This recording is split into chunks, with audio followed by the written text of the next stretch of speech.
Hey everyone, welcome back to the channel. Today's story is one that begins with something so small, so ordinary, that most people would never think twice about it. A simple knock on a door, a quiet request for a glass of water. But sometimes, the smallest moments carry the heaviest truths, and what happened after that knock would change to lives forever. It was a hot afternoon, the kind where the air feels thick and the sun refuses to show any mercy. The streets were nearly empty, dust drifting lazily in the silence. A young boy, no older than 10, walked slowly along the sidewalk. His clothes were worn, his shoes scuffed, and his face carried a tiredness no child should ever have. His lips were dry, his steps unsteady, but his eyes still held a quiet determination. He had been walking for hours. He stopped in front of a modest house. It wasn't fancy, not the kind that stood out, but it looked cared for. Clean windows, a small garden in front, flowers that had clearly been watered that morning. The boy hesitated, glancing around as if asking permission from the world itself. Then, slowly, he raised his hand and knocked. Once, twice, he almost turned away, but then the door creaked open.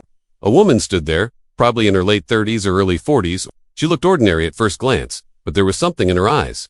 Something distant, like she carried a past she never spoke about. She looked down at the boy, surprised. "Yes?" she asked gently. The boy swallowed, his voice barely above a whisper. "Ma'am, could I have a glass of water?" It was such a simple request. Nothing more? No story? No explanation? Just water. The woman stared at him for a moment, longer than expected. Something about his face, the way he stood there, unsure but hopeful. It stirred something deep inside her. She didn't answer right away. Instead, she stepped aside and said softly, "Come in." The boy hesitated, unsure if he should cross that threshold. But the heat, the thirst, and the kindness in her voice made the decision for him. He stepped inside. The house was quiet, peaceable, the kind of quiet that felt like it had been there for a long time. "Sit," she said, pointing to a chair. He obeyed, sitting carefully, as if afraid to touch anything. She walked into the kitchen, but instead of filling a glass with water, she paused. Her hand rested on the counter, her breathing slightly uneven. Something wasn't right. She opened the fridge, took out a bottle of cold milk, and poured it into a glass. She added a few biscuits on a plate, hesitated again, then placed everything on a tray. When she returned, the boy looked up nervously. "Here," she said, placing it in front of him. His eyes widened. "Ma'am, I only asked for water." She smiled faintly. "I know, but you need more than that." The boy didn't argue. He picked up the glass and drank slowly. At first, then faster, as if his body finally remembered what it felt like to be nourished. He ate the biscuits carefully, trying not to seem too hungry, but the way his hands moved betrayed him. The woman watched silently, and then something happened, something small, but powerful.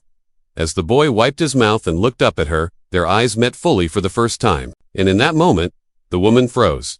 Her breath caught, her hands trembled, because something about him, something in his face, in his eyes, in the shape of his smile, it felt familiar. Too familiar. She took a step back. What's your name?" she asked, her voice slightly shaky. The boy hesitated. "My name is Ione." The name hit her like a storm. She staggered slightly, grabbing the edge of the table for support. "Ione." The room seemed to spin. Where are your parents?" she asked, barely holding herself together. The boy looked down. "I don't have any." Those words broke something inside her. She felt her knees weaken. "What do you mean?" she whispered. He shrugged slightly, as if he had said it 1,000 times before. "I don't remember them. I've been on my own for a long time." The silence that followed was heavy, suffocating. The woman's eyes filled with tears. Because years ago, she had lost someone. A child? Her child? There had been an accident, chaos, confusion, and in the end, no body was ever found. Everyone told her to accept it, to move on, to believe the worst, but she never did. Not fully, not completely. And now, this boy, this child standing in front of her, looked so much like the one she had lost. It couldn't be. It shouldn't be. But her heart was screaming something she couldn't ignore. She slowly lowered herself to her knees, right there in front of him, tears streaming down her face. The boy was startled. "Ma'am, are you okay?" She reached out, her hands trembling as she gently held his face. "How old are you?" she asked. 10, he replied. Her heart raced. The timeline, it matched. Everything matched. "Do you remember anything?" she asked urgently. "Anything from before?" The boy frowned slightly, trying to think. Just splashes, a woman, a house. I don't know if it's real or just a dream. That was it. That was all she needed. The dam broke. She pulled him into a tight embrace, sobbing uncontrollably. The boy stiffened at first, confused, unsure of what was happening. But slowly, he relaxed. Something about her felt safe, familiar, like a memory he couldn't fully reach. "I've been looking for you," she whispered through tears. "For years, I never stopped." The boy didn't understand everything, but he understood one thing. This woman wasn't just helping him. She needed him, just as much as he needed. Her time seemed to stand still in that moment. Two lives, broken in different ways, suddenly finding a missing piece. But the story didn't end there, because life isn't that simple. There were questions, doubts, things that needed to be confirmed. But in that moment, none of it mattered. Because sometimes, the heart recognizes what the mind cannot yet. Proof. Days later, after tests, confirmations, and endless conversations, the truth came out.